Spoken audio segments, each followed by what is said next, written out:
कराची में मीडिया से गुफ्तगू करते हुए अनवर मंसूर ने बताया कि डॉक्टर आसिम को खुद याद नहीं कि उन्होंने कब ये बयान दिया था। उनसे बयान रेंजर्स की हिरासत के दौरान लिया गया है, जिसकी वीडियो अब लीक की गई है। अनवर मंसूर का कहना था कि डॉक्टर आसिम की जमानत की अपील के फैसले से कबल वीडियो का सामने आना समझ से बालातर है।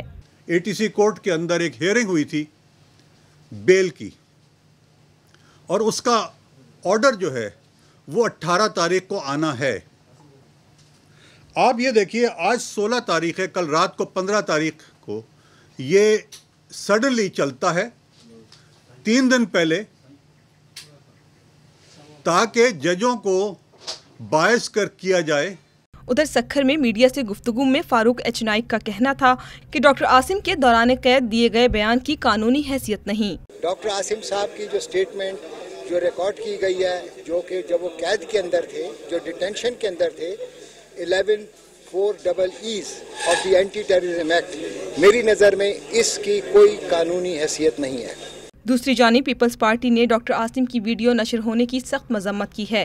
तर्जुमान पीपल्स पार्टी ने इल्ज़ाम आयद किया है कि वफाकी वजारत दाखिला रेंजर्स को सियासी मुखालफिन के खिलाफ इस्तेमाल कर रही है। डॉक्टर आसिम पर तशद्दुद और वीडियो बनाने के जिम्मेदारान का एहतसाब किया जाए।